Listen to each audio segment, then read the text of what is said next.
Hi, and welcome to our weekly look at some of the major news stories affecting the market so far and the ones that may continue to rumble on. So this week we're going to take a look at the S&P 500's prospects for the second half of the year. Yes, we're through the first 6 months of 2024 already, so we start to get some analyst suggestions for what's going to happen. Secondly, we drop across and we take a look at the US dollar, particularly against the CAD, see how that's been faring the last few days. Thirdly, we're going to go back to those predictions and take a look at what may happen to the gold price for the rest of 2024. And then we'll finish up with one of the world's most talked about equities, and that's Tesla, see how they've been faring the last few days. So let's start with the S&P and its prospects for the rest of 2024. Now, if we take a look at the chart of the US SPX 500 Mini, as we call it at FXOpen, we can see that since the start of 2023, it's been moving in that upward blue channel that you can see. In fact, in the middle of this week, it was up about 42%. Since the start of 2024, we have been in this slightly steeper channel, which you can see in orange, and performance of the first half of this year is circa up 14%. So what are analysts saying for the end of year 2024? Well, according to Yahoo Finance, who've been across the board with this a little bit, the chief strategist at JP Morgan is very bearish, citing the potential of an economic slowdown, a downward revision of company profits, the fact that the Fed may cut rates by less than the market expects are all contributing to a slightly bearish feeling from them. In fact, they are quoting it as 4,200. That's 4,200 by the end of the year 2024. Now, that would equal a bearish breakout of the lower boundary of the blue channel, but it also indicate potential for a new year low. On the flip side of that, of course, because opinion is varied, others are more optimistic. Evercore ISI, for example, are quoting 6,000 points for the end of the year, which would put that price firmly in the blue channel we can see. Let's look at the average. Let's take some of the extremities out of it. And that average estimate from analysts is a target of 5,300 points at the end of the year. And that would likely break the lower boundary of the orange channel that you could see quite evidently. And that could possibly lead to a significant correction. Now, in addition to the fundamental factors such as inflation, interest rates, labour market performance and company profits, the S&P 500 price in the second half of this year could also be influenced by some other factors, including there's a presidential election in November. This could well have quite a significant impact on the markets. And of course, don't forget we've got that unusually high weighting of the top 10 tech companies in the S&P 500, including Nvidia, Microsoft and Google. Considerable weighting there, and something happens to 1, 2, 3 of those can have a significant impact on the market. So we see some predictions vary widely, so could well be a bit of volatility. Don't forget your risk management techniques. Okay, so we're going to concentrate on the here and now for the next video and take a look at what's happening with the US dollar. And the US dollar Canadian dollar price has broken a key support level. At the end of June, in fact the 24th, we noted that the dollar against the Canadian dollar was approaching a crucial support level. It was a lower boundary of the converging triangle, which indicated relative balance of supply and demand. Well, since then, the price has bounced twice from this level. You can see those, the arrows on the chart. And now the chart shows that we have broken through this key support level. Now, this has been influenced obviously by the weakness of the US dollar. That was led by weaker than expected US economic data, which was out on Wednesday, including a weak ISM services PMI report and a weak ADP non-farm employment change report. These could well indicate perhaps the start of an economic slowdown. Let's take a look at the chart. That shows us the price is moving in the descending channel, which you can see in red on the chart.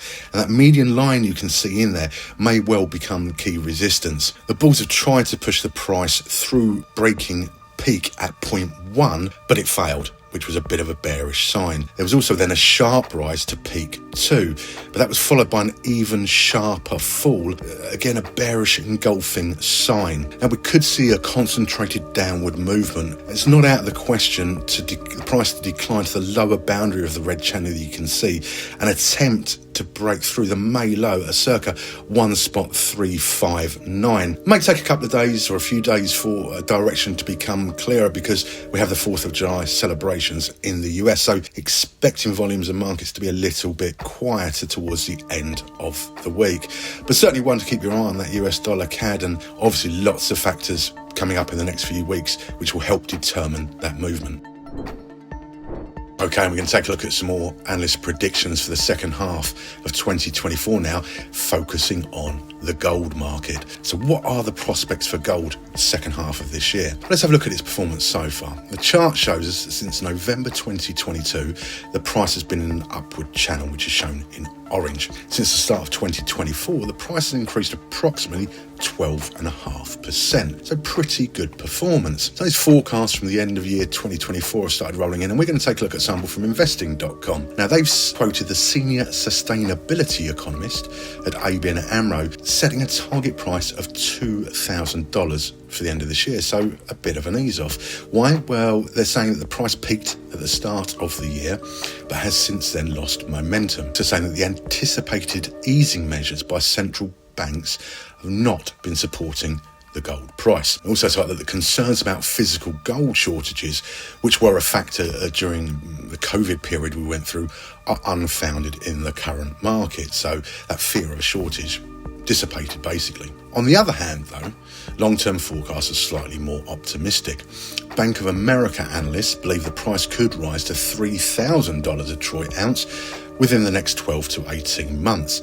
Now they're saying that's because the interest rate decrease could well trigger an inflow to ETFs backed by gold. That desire to reduce USD holdings in portfolio may also lead to increased gold purchases by central banks, potentially pushing that price up. Now the chart also shows us that we've twice reached the upper boundary of the channel in the first half of 2024, but the bulls lost momentum on both occasions. The resulting consolidation pattern is resembling a triangle, and that's shown by the blue lines, in which the price had fluctuated throughout June of this year. It's worth noting there was a similar consolidation at the start of 2024, and a bullish breakout led to a sharp rally. So again, perhaps short-term pain, long-term gain.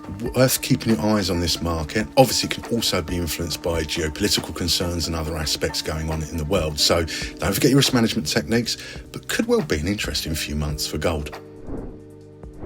Okay, I'm going to finish up this week and we're going to talk about one of the most talked about stocks in the world, probably, and that's Tesla. And the Tesla share price has hit a 5-month high this week. Take a look at the chart from earlier this week, and that shows us that Monday the price increased by just over 6%, surpassing $209 per share.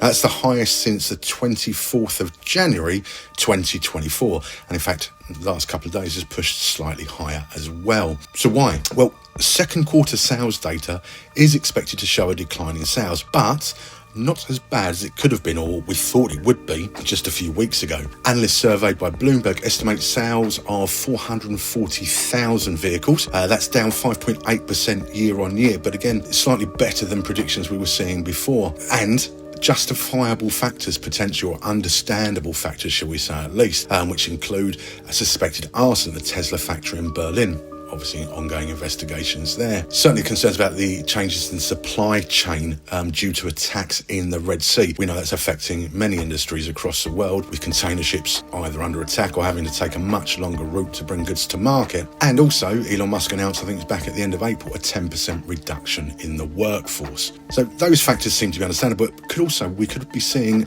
increased competition for Tesla. Take a look at things such as BYD coming out of China and Tesla's aging model lineup. These are all contributory factors. Let's look at the technical analysis, see what the chart shows us. Well, the price is still in the descending channel that's marked in red, but has broken upwards through that median line, which we're showing you with the arrow. And that is a sign of demand. Since the 5th of April, when we said we could break the psychological level of $150 per share, the market was sort of slightly oversold then. Well, since then, the price has formed an upward trajectory, which you can see in blue, and the price has now crossed the psychological level of $200 per share. So a pretty good performance in the last couple of weeks or so. Now that report for Q2 is out on the 17th of July, and I think it's going to be quite important for the bulls to stay above that psychological level of $200 per share ahead of that date. And that, well, when that report comes out, that may well soften the blow if those sales figures are down. But certainly Tesla never far from the news, and it will be interesting to see how the figures do pan out come the 17th of July. So if you do like Tesla, mark that date in your diary. Well, that's it for this week, and we wish you luck with your trading in the week ahead. Bye for now.